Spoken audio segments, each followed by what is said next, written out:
O assunto de hoje é sobre a ira, baseado no livro de Romanos, capítulo 12, versículo 18 a 21. Amados, a ira é um sentimento ruim de indignação contra algo ou alguém que nos aborrece, e há sentimentos toda vez que lembramos ou vivenciamos um fato desagradável. O que é ira? Vejamos algumas considerações bíblicas sobre a ira. No livro de Gálatas, capítulo 5, versículo 20, está escrito: é uma obra da carne. No livro de Salmos 37, 8, devemos deixar a ira, que não é boa. Mateus, capítulo 5, versículo 22, não devemos nos irar contra o nosso irmão. No livro de Provérbios, capítulo 22, versículo 24, precisamos evitar o iracundo para não receber influências. Provérbios, capítulo 15, versículo 1, a palavra dura provoca a ira. Por isso é bom falarmos mansamente. E quando ouvirmos uma palavra dura, respondemos com brandura, para desviar a ira de nós e do outro. No livro de Eclesiastes, capítulo 7, versículo 9, não podemos nos apressar em nos irar. No livro de Salmos, capítulo 4, versículo 4, irai-vos, mas não pequeis, pois muitas vezes temos razão em nos irar. Mas como sabemos que é pecado, devemos parar um pouco, pensar, acalmar e então agir para não ocorrer o risco de precipitar e pecar.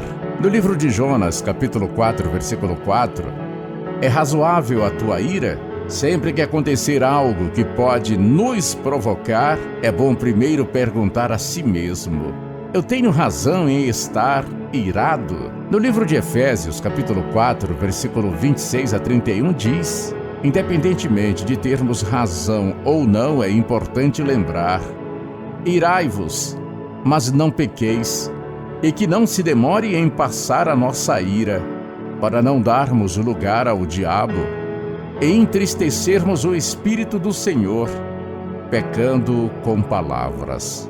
Provérbios, capítulo 14, versículo 17 e 31 a 33. O resultado da ira é o pecado. Provérbios 19, 19. A ira sempre tem a sua consequência e o seu castigo para podermos aprender a nos controlar. 1 Timóteo, capítulo 2, versículo 8. Precisamos orar sem cessar, e com ira não dá para orar a Deus corretamente. No livro de Tiago, capítulo 1, versículo 19 a 21, a ira do homem não opera a justiça de Deus, e não adianta querermos fazer justiça com as próprias mãos, querendo resolver tudo sozinho, que não estaremos fazendo o certo.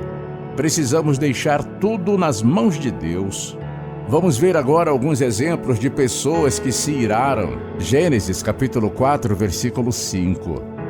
Caim se irou contra seu irmão Abel e o matou. Números, capítulo 20, versículo 10 a 11. Moisés se irou contra o povo de Israel justamente e pecou contra o Senhor. 1 Samuel, capítulo 20, versículo 30 e 31. Saul se irou contra Jonatas e Davi, tentando matar Davi por várias vezes. No livro de Daniel, capítulo 2, versículo 12 e 13, 3 a 19, Nabucodonosor se irou contra os sábios da Babilônia e quis matá-los. E também se irou contra Misael, Azarias e Ananias, aumentando o fogo da fornalha. Mateus, capítulo 2, versículo 16. Herodes se irou contra os reis magos e mandou matar todos os meninos de 2 anos para baixo que havia na cidade de Belém, querendo matar um Messias. Todos estes são exemplos desastrosos da ira, e é exatamente assim que acontece conosco. Primeiro nos iramos, depois pecamos e depois vemos a consequência. No livro de Mateus, capítulo 5, versículo 5, bem-aventurados os mansos, porque herdarão a terra. Nós, cristãos, precisamos aprender mais de Jesus, que é manso e humilde de coração. Mateus, capítulo 11, versículo 29. Se quisermos herdar essa terra para o Senhor e conquistarmos a Canaã celestial, ore ao Senhor e peça a Ele que te dê o fruto do espírito da mansidão.